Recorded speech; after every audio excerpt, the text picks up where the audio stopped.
O profeta que chamou fogo do céu. A história de Elias vai te impactar. Essa é a história de um homem simples, mas com uma fé inabalável. Elias não era rei, não era guerreiro, mas foi usado por Deus para confrontar a idolatria, desafiar 450 profetas de Baal e fazer cair fogo do céu diante de todo o povo. Do milagre da farinha que não acabava, até o clamor que ressuscitou o menino, Elias viveu o sobrenatural, uma narrativa poderosa e emocionante que vai te mostrar que quando Deus fala, até o fogo obedece. Assista até o fim e compartilhe com quem precisa lembrar. Só o Senhor é Deus? Em uma terra marcada por idolatria, corrupção e silêncio espiritual, surgiu um homem chamado Elias, cujo nome já era uma proclamação: o Senhor é meu Deus! Num tempo em que reis se curvavam a falsos deuses e o povo se afastava da verdade, Elias surgiu como uma voz solitária no deserto da fé. Ele não era sacerdote, não era príncipe, não vestia ouro nem usava coroa, mas carregava uma autoridade que vinha direto do céu. Seu olhar era firme, sua fala cortante como espada e sua missão clara como o dia: confrontar Acabe, o rei de Israel,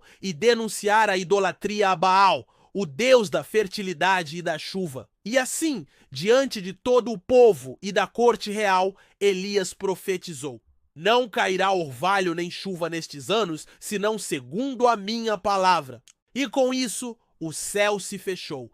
3 anos de seca, 3 anos de silêncio, 3 anos de julgamento. Durante esse tempo, Elias se escondeu junto ao ribeiro de Querite, onde os corvos, enviados por Deus, traziam pão e carne de manhã e à tarde. Um milagre vivo! Enquanto os reis buscavam soluções humanas, Elias vivia do impossível. Quando o ribeiro secou, ele foi enviado a Sarepta, cidade de estrangeiros, onde encontrou uma viúva prestes a preparar sua última refeição com o pouco de farinha e azeite que lhe restava.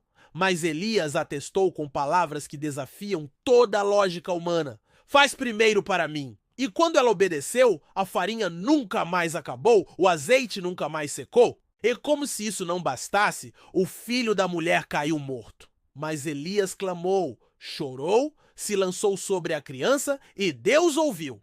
O menino voltou à vida e a mulher disse: agora sei que és homem de Deus e que a palavra do Senhor na tua boca é verdade. Mas o clímax da história ainda estava por vir.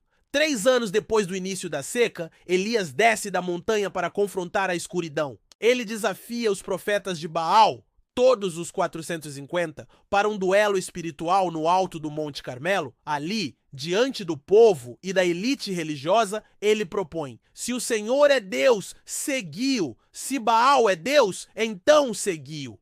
O desafio era simples. Cada lado sacrificaria um novilho e invocaria o seu Deus. O Deus que respondesse com fogo, esse seria o verdadeiro. Os profetas de Baal dançaram, gritaram, se cortaram, clamaram o dia inteiro, mas nada aconteceu. Nenhum fogo, nenhum som, nenhum sinal. Elias então reconstrói o altar do Senhor com 12 pedras, símbolo das tribos de Israel, e ordena que despejem água sobre o sacrifício, não uma, mas 3 vezes. O altar fica encharcado, impossível de acender humanamente. E então ele ora.